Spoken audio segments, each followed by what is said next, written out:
Good day, everyone. Today we will discuss chapter 2, which is the introduction to transaction processing. Sa chapter 1, we look at the information system as a whole. Ngayon, ang gagawin natin, papasok tayo sa tinatawag natin na engine room.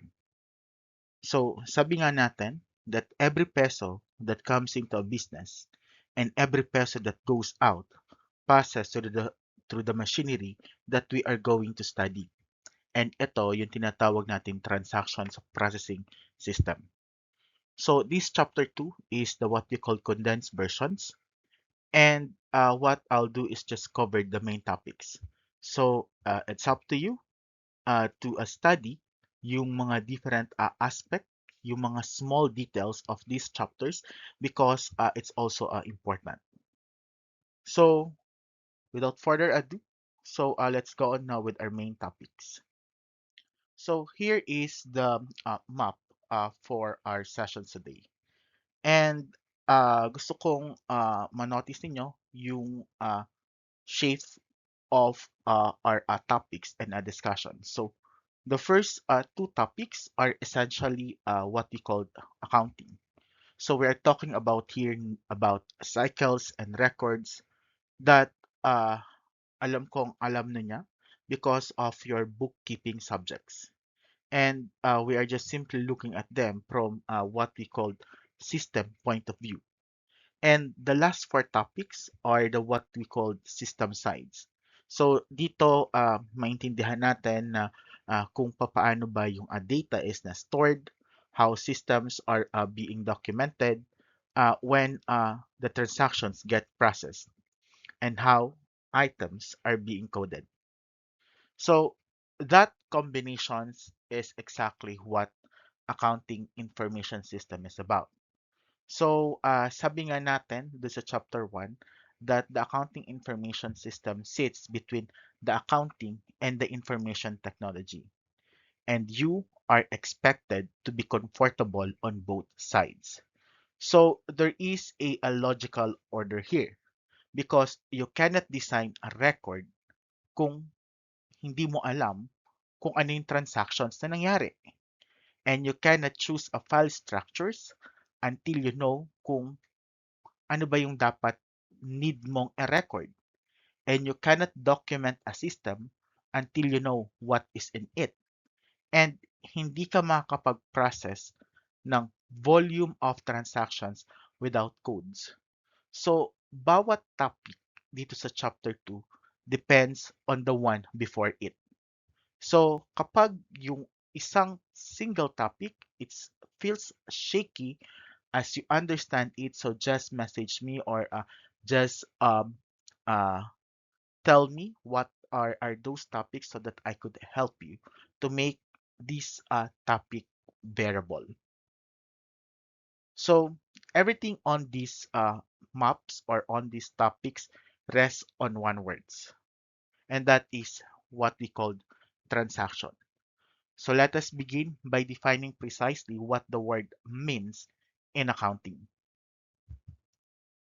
So these definitions, na-discuss na natin to sa chapter 1 about the financial transactions. And a financial transaction, sabi nga natin, is an economic event that affects the assets and equities of the firms and is reflected in its account and is measured in monetary terms. So by its definitions, no, meron tayong tinatawag na three test. Okay? And this three test is a separate test. And dapat kapag tinest natin to, all of those three tests will satisfy in order for us to say that a certain transaction is a financial transactions. So ano ba yung test na to? So test 1. So something happened. So meaning there must be a genuine economic event. So yung test 2, that event must touch the asset or the equities of the firms, which is another way of saying it lands somewhere in the accounts or it was recorded dun sa mga books of accounts natin, whether it's asset, liabilities, or owner's equities. Then the test 3, we must be able to measure it in money. So dapat meron itong peso value. So sabi ko kanina, dapat these three have to be satisfied para ma-consider natin as a financial transaction. So isang example, so yung customer is tumawag sa iyo at sinabi niya sa iyo na mag-order siya next month. So ang tanong, is this a financial transactions? Ang sagot natin, hindi. Because nothing has changed to account and wala pa tayong pinag-uusapan na amount. So now, same customer signs the orders and they receive the goods.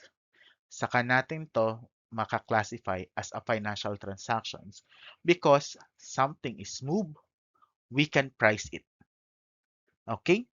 So, lagi niyo rin tatandaan that a certain transaction does not need an outsider for it to occur.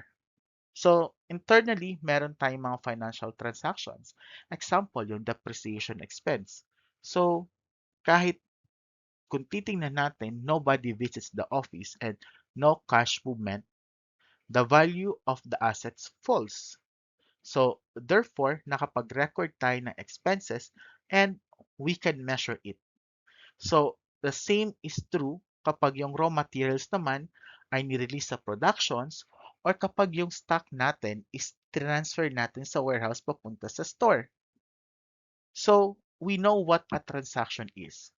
The problem is that a business has thousands of them every day, which is why they get stored into three families.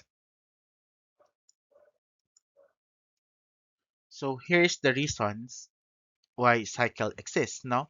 So I'll give first an example, no? So think about yung supermarket.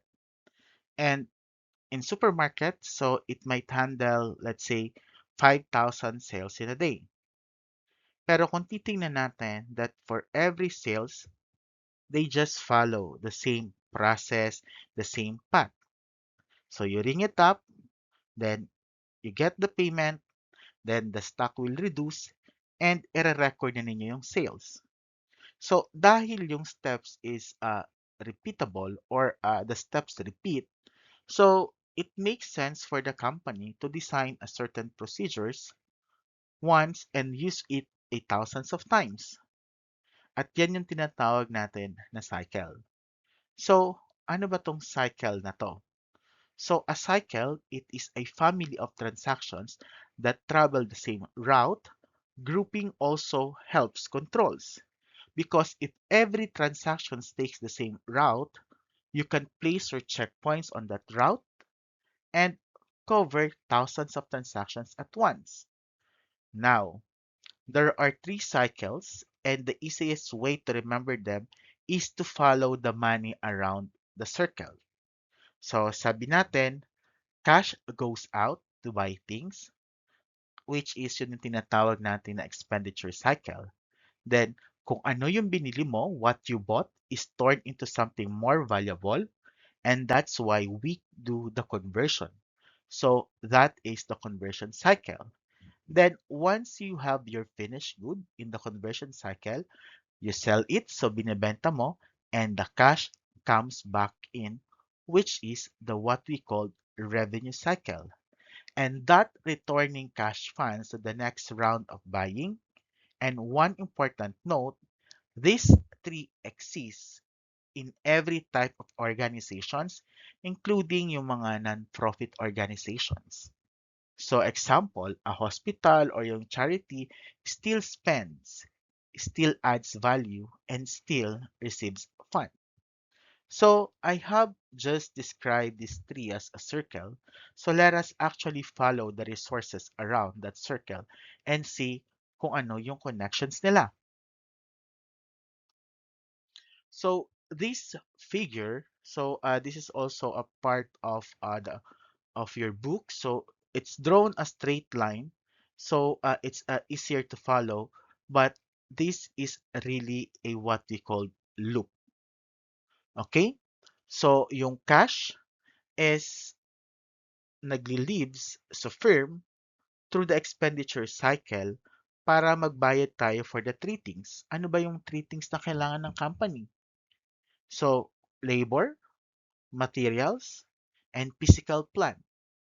And those particular resources feed dun sa tinatawag natin na conversion cycle, which turns them into something sellable.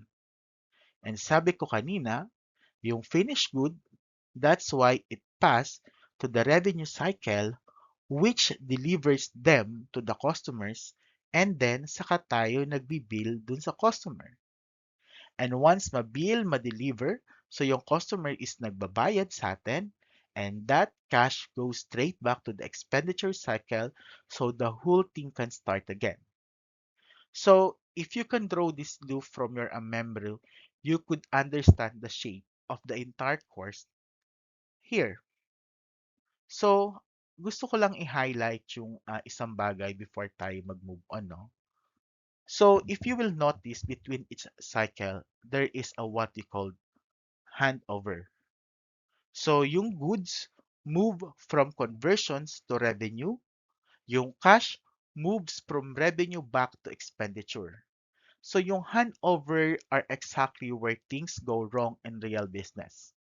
And they are where auditors look hardest, and keep that in mind as you look at each cycle individually. So now let us take the loop apart one cycle at a time, starting where the money leaves the business. So the idea is one of the most important in the chapter, and it's come back in the revenue cycle too. So learn it properly here. So most business to business buying is done on credit. So, let's say yung goods nag-arrive nung Monday at nagbayad ka in 30 days. From the system point of view, that is not event. It is two. The first half na sinasabi natin is what we call physical. Kasi naka-receive ka ng goods, yung inventory mo nag-increase, at ngayon, meron kang utang. And the second half is what we call the financial aspect. So, later, ang ginawa mo, you actually pay. So, this one gives each hub its own subsystem. And merong reason for that particular control. The persons who orders and receive the goods should never be the persons na nag-release ng cash or nagbayad. Kasi kapag yung both persons is ginawang isa lang yung nagpa-process, then yung isang taong yon can create a fake supplier. Nakakapag-record siya ng, let's say, a delivery that never arrived, and they can pay themselves. So, importante that you split the roles, and that makes that things happen. And the expenditure cycle has two other subsystems as well, which is payroll, which is technically just buying labor and paying for it, but is separated out because tax and deductions rules are very complicated.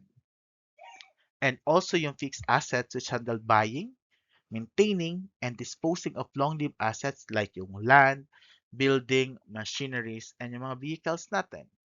So that is how resources come into the business. Now let us see what the business does with them. The conversion cycle has two halves that need to work together, no?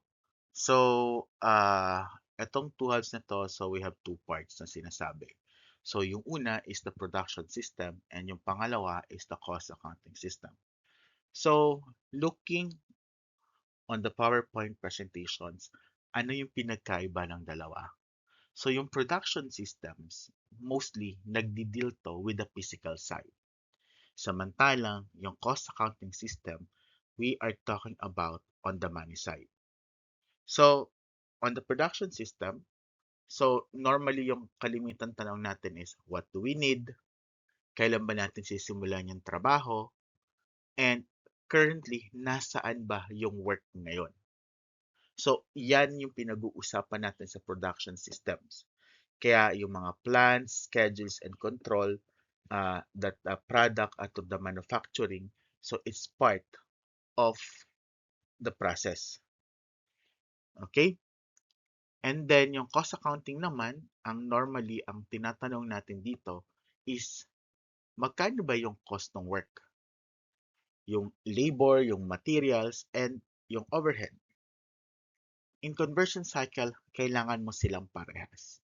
Kasi yung production on its own tells you that good exists, but not whether you made any money of them. Yung cost accounting on its own gives you number with no idea what is happening on the factory floor. So, yung cost accounting it produces is what feeds the inventory valuations on your balance sheet.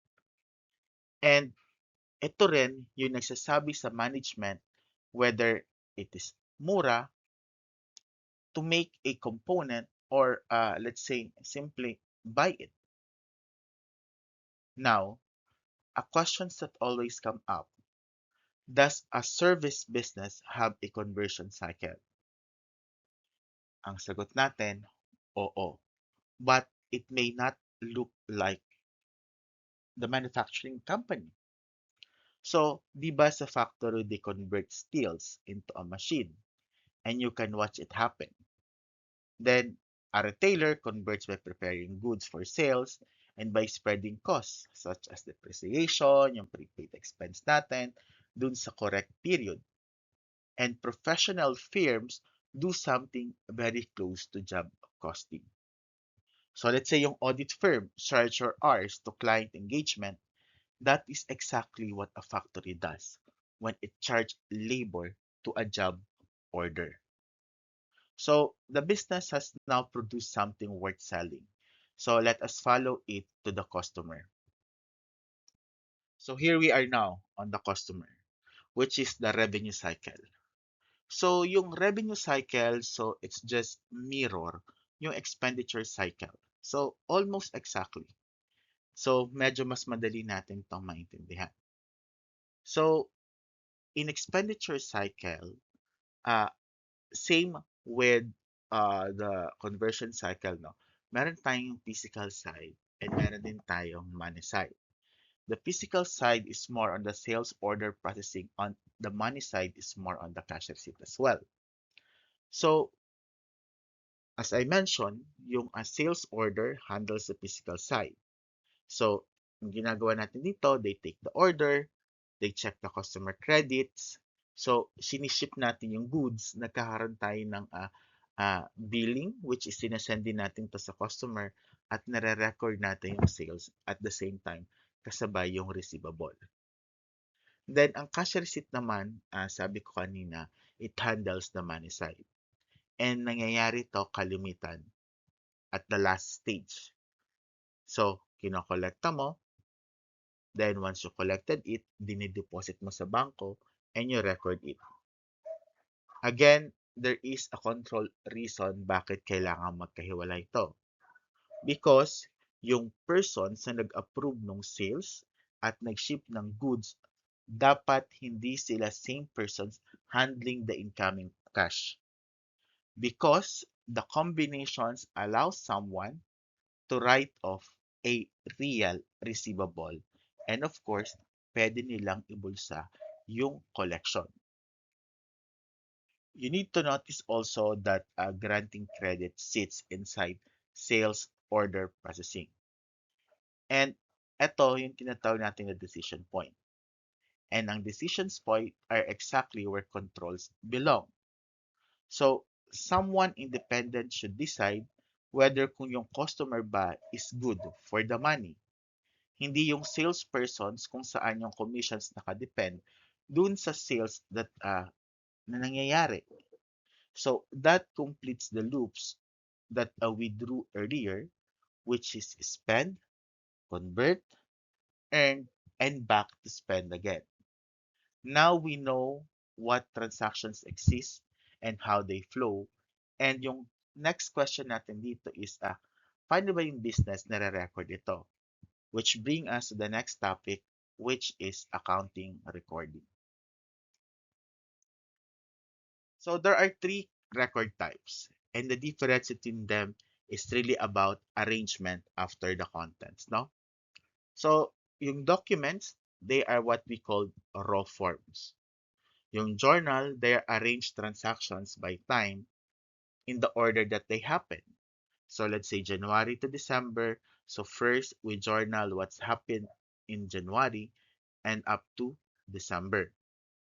Ledgers arrange the same transactions by account naman. So you can see magkano ba yung running balance ng cash, ng receivables, ng payable. So it is the same information and it is sorted in two different ways and also for two different purposes. So if you want to know what happened on the 15th of September, so ang kailangan mong gawin, you need to go to the journal. Kung gusto mong malaman kung magkano yung cash mo ngayon, kailangan mong pumunta sa ledger.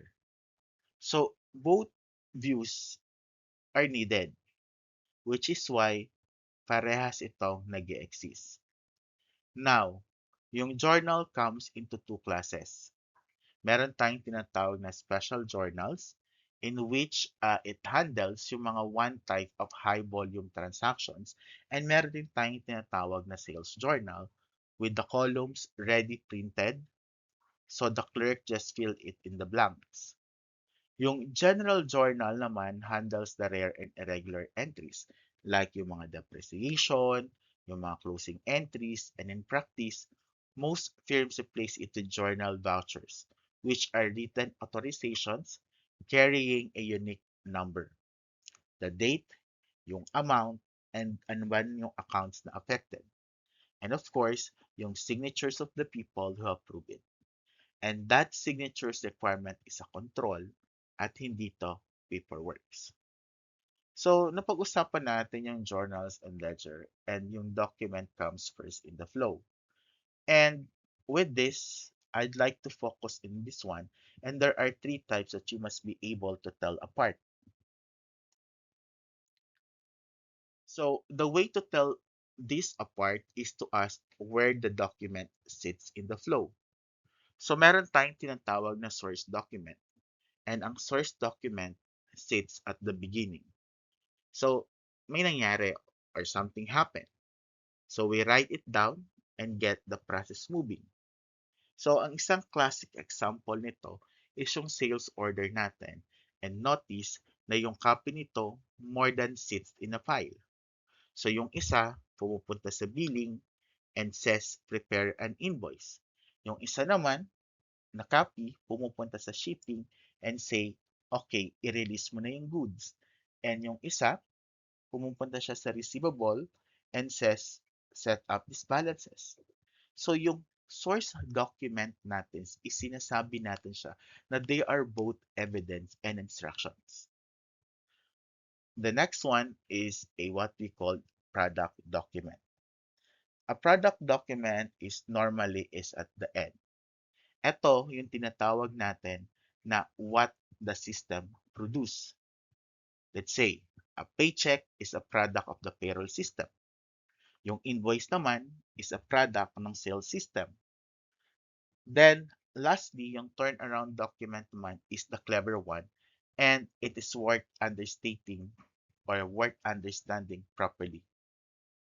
Ang ginagawa natin dito, so nagsasend tayo sa customer ng bill with a tier of slip called a remittance advice. So, yung customer, kinikips niya yung bill, tears off yung slip, and mails it back with the payment. So, why bother? Because the biggest headache in cash receipt is matching payments to the right customer account. So, by printing the account details dun sa slip nito, the payments come back already labeled. So, yung sales system does the cash receipt systems a favor in advance. So, once the document exists, ang next natin dito, it feeds the journal. And the journal feeds the ledger and that the whole chain has a name. So, please commit this chain to memory because almost every question sa chapter na to is derived on this one. So we have journal, event, document, journal, ledger, reconciliations. There are five links. So it is how a transaction gets into the book. So kapag naman yung reconciliation, ledger, journal, source, economic event. So when we do it backward, then it is how an auditor tests whether a reported figure is real. So gusto ko lang mag-focus dun sa last link natin because ito yung normally nakakalimutan natin. So yung general ledger, so ang ginagawa nito is hold one summary figure, di ba, per account. So pwedeng sabihin nito na yung total receivable is let's say 14 million pesos. And that is enough for the balance sheet. But you cannot collect 14 million pesos. So, para makolekta mo yon, kailangan mong malaman kung sino ba yung customer yung may utang sa company and magkano yung utang nila and kailan sila huling nagbayad. And that details lives in the subsidiary ledger. Now, eto yung control. So, meron dalawang groups of people record the same transactions in two places. So yung receivable clerk, they post to individual customer accounts, and yung GL department naman, they post the control account. So if yung dalawa, ginawa nilang mabuti yung work nila correctly, then walang problema tayo dito. The total must match. If they do not match, something is wrong and you know immediately. That is the system checking itself, and it is one of the oldest control in accounting. So reading the change back, so is exactly what an auditor does. And it has a name, which is what we call audit trail. So this is the audit trail in action. And of course, kailangan dahan-dahanin natin tong mabuti. Kasi madalas ito yung favorite exam questions natin sa AIS. So, yung auditor, nag-start siya with the published number and works backward. It start at the statement or let's say balance sheet. Then, control account. Then, papunta dun sa subsidiary total. Then, a sample of individual customer accounts. Then, back dun sa sales journal. Then, out of the actual source documents. So, notice on step 4, no? Yung auditor, hindi niya in-examine lahat ng transactions. So let's say in a company na merong billion sales, that would be impossible to check. Instead, what they are doing is they are selecting a representative sample and they follow those items through the trail. And the reason from the sample to the whole. So, meron siyang implications. Yung trail dapat has to be reliable for every single item because any item could be the one selected. Then the last step is the what we call confirmations. And your confirmations carry the most weight of all because ito yung only step that goes outside the company for evidence. So pinapadalhan natin yung mga customer natin for the receivable of a AR confirmations, and they need to put there or they need to confirm the amount that we have indicated in case there is or pwede din naman tayo magkaroon ng blank confirmations. Then the auditor writes to the customer and asks, do you agree that you owe this company this amount? So kapag yung customer nagsabi ng no or hindi siya nag-reply, then it is a serious finding. Yung auditor performs similar tests on all other major accounts to form an overall opinion. Everything we have discussed so far has been paper. So ano kaya yung mangyayari if this same record is inside a computer?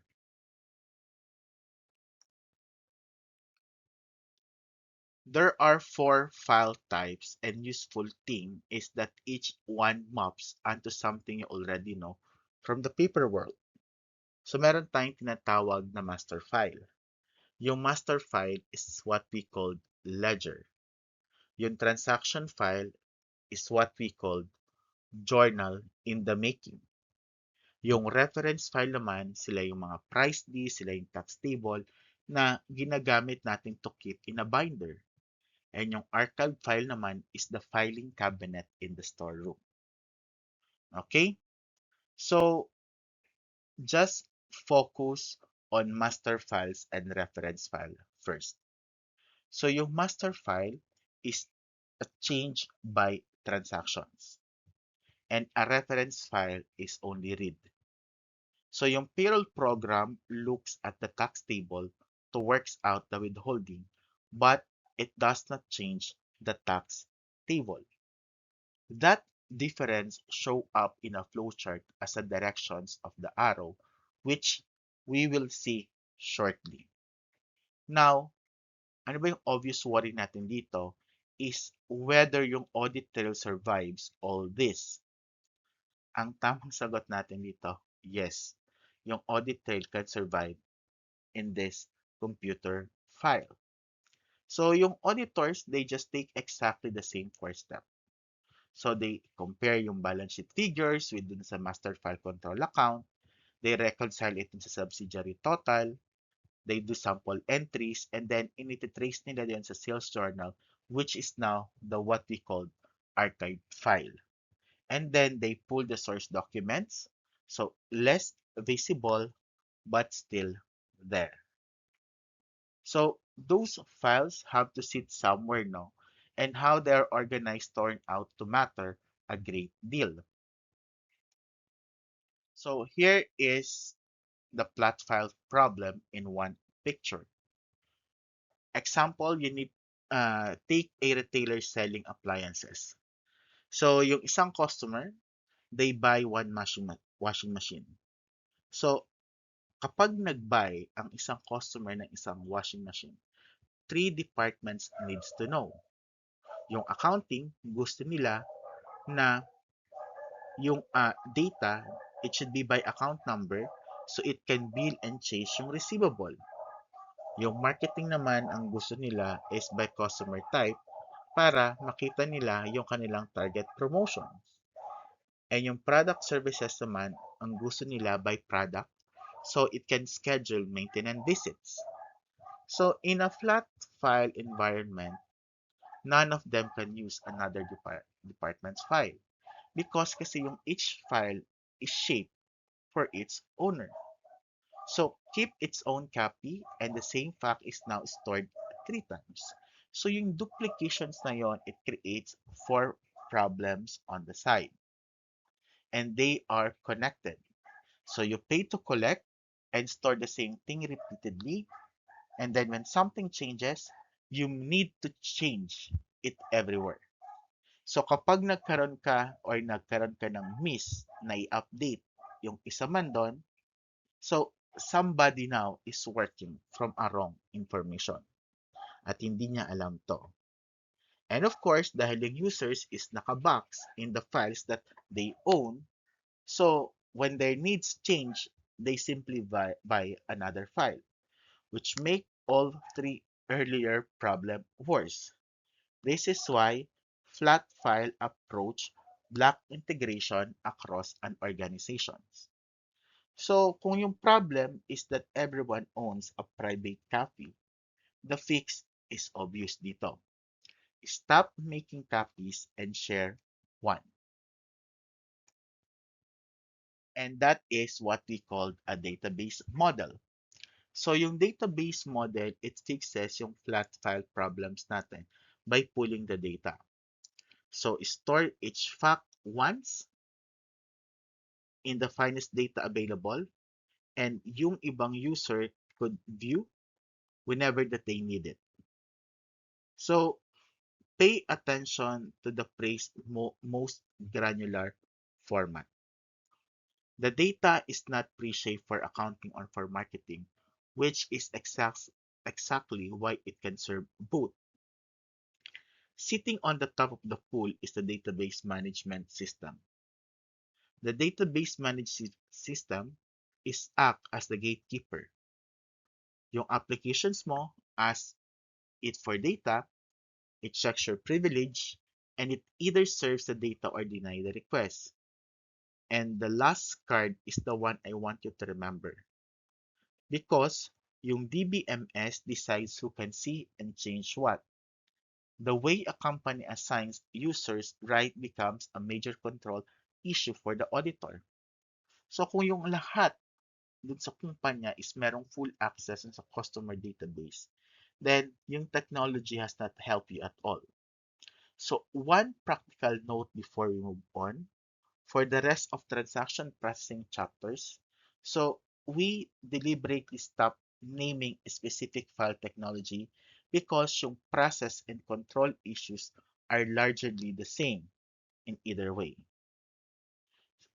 Now we know what a system contains. And the next skill is being able to draw it so that the other people can understand it too. So there are 5 techniques, and the way to keep them straight is to notice that they sit at a different levels of details. So meron tayong tinatawag na data flow diagram. Okay? This is the most abstract. So pinapakita dito what works happen, and the next one naman natin is the entity relation diagram. And it sits beside it and shows what data exists. Yung system flowchart naman drops at the physical level, showing who does what and where, and the program flowchart goes inside one program. And yung record layout diagram naman natin goes right down to the structure of a single record. So when an exam asks which technique you would use, it is really asking which level the question is at. Why does this matter to an accountant rather than a programmer? So meron tayong 2 reasons for this one. Kasi yung system designers, ang kailangan mong gawin, you have to specify kung ano yung gusto mo. And words are too vague. And as an auditor, you have to understand a system you did not build quickly and often from a documentations alone. So yung ability to read and draw these diagrams is a professional skills, and it's not only an academic one. So the book of James Hall put it very well. Sabi nga natin, yung picture is worth 1,000 words. And experience shows that visual image convey vital system informations more effectively and efficiently than the words do. So, I repeat, you need to understand kung ano ba yung purpose na gagawin nyo para alam ninyo kung ano yung diagram na gagawin nyo. So, let's look closely muna dun sa first two, no? Because these two work as a pair and they are the one most often confused. The data flow diagram and entity relation diagram, these two are a pair, no? And the link between them is on the last line on the entity relationship diagram.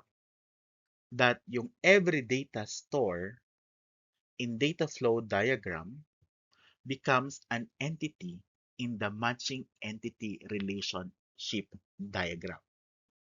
So there are two views of one system here, yung processes and yung data.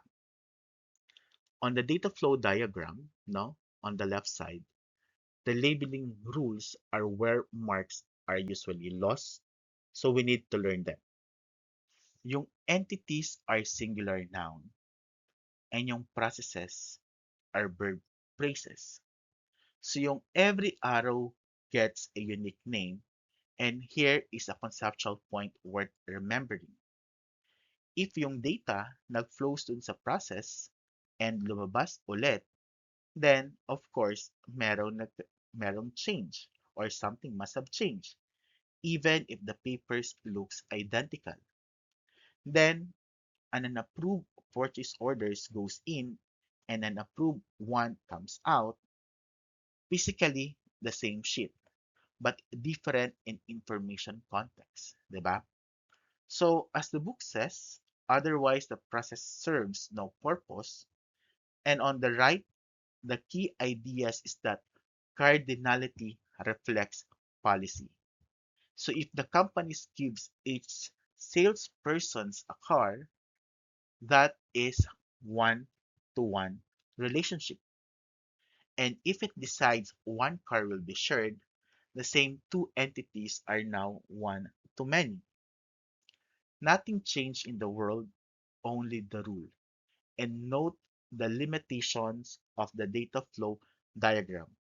It cannot show you whether two jobs sits with the same clerk because it does not model people at all. And that limitations matter for internal control, and it is exactly what the next technique was designed to reveal. So, the system flowchart. So, yung system flowchart is the workhorse. And it is the diagrams that reveals kung ano ba yung internal control because you can literally see whether the person's approving credit sits in a different column from the persons na nagsiship ng goods. And the method for drawing one is very mechanical, and I want you to follow it exactly.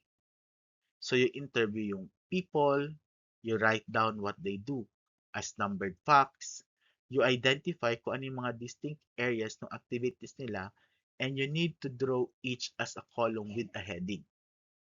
Then take fact 1 and then draw it, fact 2 and draw it, and keeps going. So you do not need an inspirations here. What you need is a discipline. And there are two details that carry a lot of meaning in this chart. First, dapat yung arrow directions natin. Kung yung arrows natin is nagpo-point from a file into a program, the program is only reading that file. So, ito is a reference file. If it points from the program into the file is being changed, so it is a master file. Second, physical placement.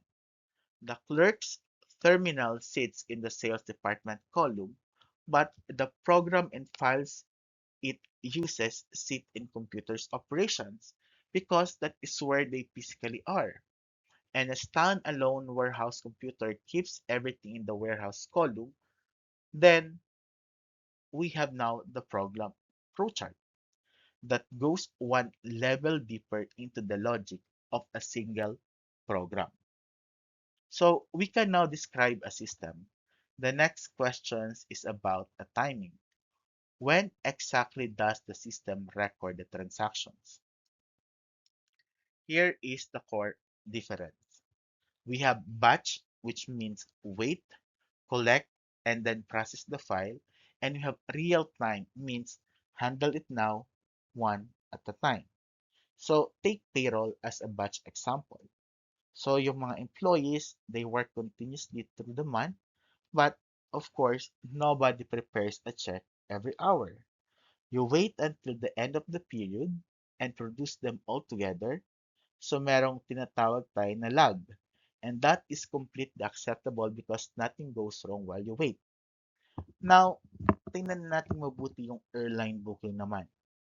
If the system waited until midnight to process seat reservations, so ang mangyayari dito, you might sell yung limang seat, or I mean, you might sell yung same seat 5 times over.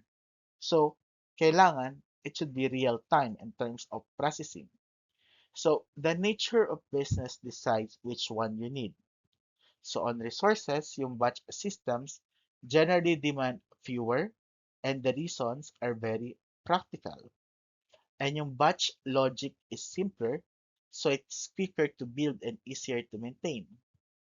On the other hand, yung real-time systems spend a large share of the budget on the user interface because yung real persons is sitting there waiting and kailangan niya ng menus, kailangan niya ng screens, and of course, tolerance for mistake.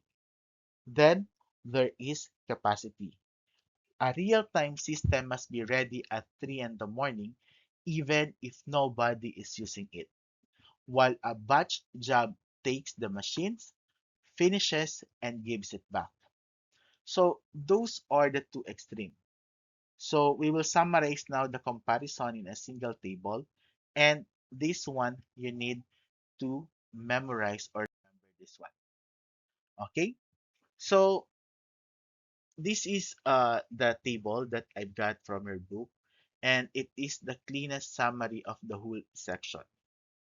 So there are three rows, and you should be able to reproduce all three from memory. So we have time frame, resources, operational efficiency. So if you read across each row, you will see the pattern. Yung batch wins on cost and efficiency, then real-time wins on timeliness. Neither is better in general. They are better for different situations. So just to explain the third row because it is one that drives real design decision. So yung single sale affects several accounts, di ba? Some of them matter immediately, like yung customer balance and the quantity on hand.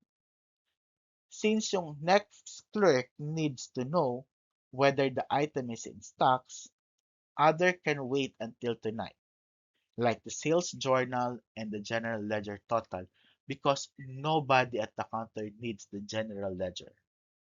Updating everything instantly sounds better, but it costs times and the exact moment a customer is standing there waiting. So the designer asks one question. Does the user actually need this information right now? If yes, real-time processing. If no, batch it and keep the counter moving. That is efficiency versus effectiveness in a sentence. So in practice, most large organizations do not choose one or the other. They use both at once, and there is a good technical reason why. So ito yung design ng large retailers. Mostly they are the same and they actually use it. And it is the practical answer to the efficiency questions natin kanina. Look carefully at what is real time and what is batch. Yung customer balance at yung inventory quantity natin are updated immediately kasi yung clerk at the next counter needs to know whether yung item is in stock. But yung sales journal natin and general ledger accounts wait until end of the day. The reason is on the third card, and it is worth understanding. To protect yung data integrity, once a record is open for updating the systems, locks it. And nobody else can touch it until yung update is matapos. So, for a customer-owned account, that is harmless because only one person uses it. But the general ledger control accounts, receivable control, inventory control, sales, and cost of goods sold are shared by every single transactions. So kapag in-update mo sila in real time, every transaction queues behind every other transactions. So a few seconds each multiplied by 1,000 simultaneous users becomes a very long queue. Worse still is deadlock, where processes each hold one record and wait for the others. That never resolved itself without interventions. So there is one last piece that makes all this volume manageable, and it is the smallest and easiest to overlook, the code themselves. So this is my favorite example in the chapter because the item is very basic or tinatawag nating ordinary. Let's say a knot, the humblest thing in the warehouse. It varies in only three ways, yung size, materials, and thread. Pero 96 sizes times 4 materials, 3 threads gives 1,152 distinct items. Now trying writing a journal entry that identifies one of them precisely. You end up with the whole line of description just to name the items and another line to name the supplier. So mahaba to, matagal, and every time that you write it, you risk a mistake and the damage that's not stay in accounting. So yung sales staff can copy the descriptions and to orders and the wrong things get shipped. Yung warehouse staff read the description to find the right bin, so picking slows and errors multiplies. Yung accounting searches dun sa file is using a paragraph as the search key. The fix is to give the not a number. Okay? So we worry sometimes we have thrown away useful informations. We have not because the details still exist in the reference file where it's stored once and look up when needed. What we have done is separate identifications from descriptions, and that principle runs through all of a system design. So there is more than one way to build a code, and choosing the right one is the last thing we need to cover. So here are all the five schemes, and let me put some flesh on it.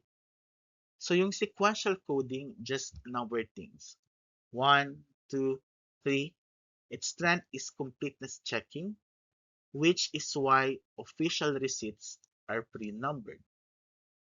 If receipt 1213 is missing, somebody has explaining to do. Ang weakness lang nito is that the number tells you nothing about the item. Next is block coding. This is the one you already use because of chart of accounts is a block code. The hundreds are current assets, the 600s are operating assets, and so on. The first digits tell you the class, and the rest are sequential inside each, which means you can add a new account without disturbing anything. The next one is the group codes, and it carries several facts at once. Store 04, department 09, item number, salesperson 99. From that one code, management can measure profit by stores, compare a department across all branches, and rank salespeople. Then we have what we call alphabetic codes. They are about capacity. 10 digits give 10 blocks, but 26 letters give 26, and in the same 3-character capacity jumps from 1,000 item to over 17,000. We also have mnemonic codes are chosen so human can read them, like NY or New York, CA, current asset, accounting, 101. Okay? Then finally, let us pull the sessions together. So we have 6 topics, 6 takeaways, and notice how each one depends on the one before it now. So yung transaction cycles, it tells you what the business does and in what families. Yung accounting records naman tell you how those transactions are captured and they exist above all to create an audit trail. Then the file structures determine whether the organizations has one versions of the truth or several conflicting ones. Then documentations exist so that another persons, including an auditor who did not build the system, can understand it. Then yung processing models naman are a deliberate trade between speed and cost, and the right answer depends entirely on whether the users genuinely needs the information immediately. And yung data coding naman natin is what makes all this workable at volume while also supporting completeness checking and the audit trail. So if you can talk sensibly about these 6 things, no? So, and you could give a concrete example ng bawat isa, then I know you are ready for this chapter and you have learned a lot. My advice for review is to take one real business, perhaps a store in town or let's say a big company, and walk it through all six, and which cycle does each transactions belong to? What document exists, and where would the audit trail break? So that is the chapter 2, and thank you for your attention, and let us open the floor for the questions before we take the quiz next meeting. And that's it. That's the end of our chapter, and our next sessions is more of about ethics, fraud, and ethical, or let's say internal control. Thank you and have a good day to all.